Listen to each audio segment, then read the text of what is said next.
Welcome to Banash's OodleTip's first demonstration video. My name is Brenda Grimes and I'm the inventor of the OodleTip.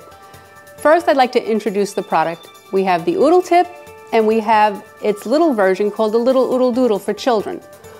I want to explain what this is, and I want you to listen very, very carefully, because even after I explain it, people don't comprehend because, again, it's never been done before. The OodleTip is the first ever fully disposable food, filling, and decorating bag with an attached versatile tip. Again, I want to say that slowly so you understand what it is that's inside this box. It's the first ever food, filling, and decorating bag that's disposable, and each bag has an attached versatile tip. What does that mean? That means that you no longer have to mess around with metal tips, hard plastic tips, assembling them with copplers, cleaning them, taking it off. Food gets stuck in the tips. We're going to talk about that later, how it doesn't get stuck in the OodleTip. And no longer do you have to resort to using a Ziploc bag for your food filling purposes. But let's begin. Let's show you what each bag looks like, and I'll show you how it's so versatile and how one tip can do 15 plus metal tips. In other words, one tip of the OodleTip, depending on where you cut that tip, can create what over 15 traditional tips can do. All right, let's take a box out so you know what they look like. Let's take out a box of OodleTips. Again, this is the adult version. This is the retail home version. There are 10 bags in each box. Each bag, again, has what? An attached tip. They're not separate. You don't have to put them together. They're tight, they're attached, they're not going to break off.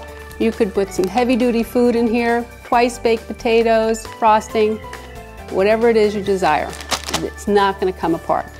When you're done, we don't suggest that you save them. The idea and the intent was you throw it away, no mess, no fuss, easy cleanup. Let's first talk about how the tip is so versatile. Each tip was designed with internal ridges. We're not going to get into that now, but I'll show you how you customize each tip. If you look at the tip itself, the way it's designed is the very top portion of the tip is a simple round piping. When you start getting into the deeper edge of the tip, there's internal ridges that will create a French star design.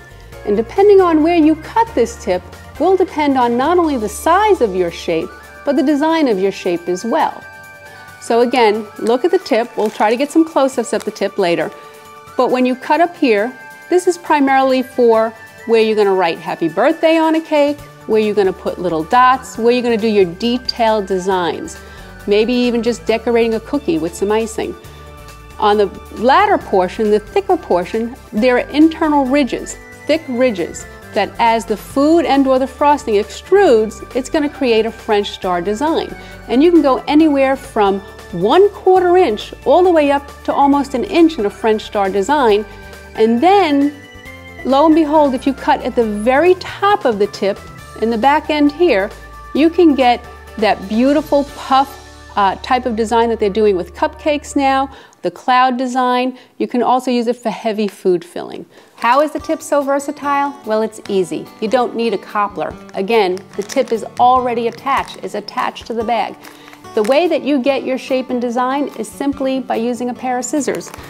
So if you get your scissors or a pair of shears, you decide what shape, what size you want.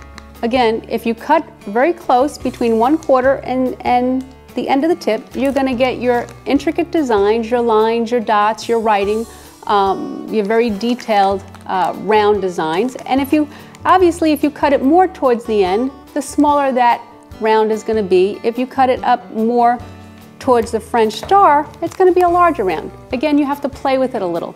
The French star begins again, as I said, at 1/4 inch, very important, and goes all the way up to almost an inch. So what size are you looking for? Are you looking for small? I would suggest you start a little smaller. You can always go bigger, but you can't go back. You'll have to use another OodleTip. Try it like that. If it's not big enough, go ahead and clip a little more off. It's very forgiving. See that? It doesn't have to be straight. It's a little slanted. Wait till you see the beautiful designs this makes.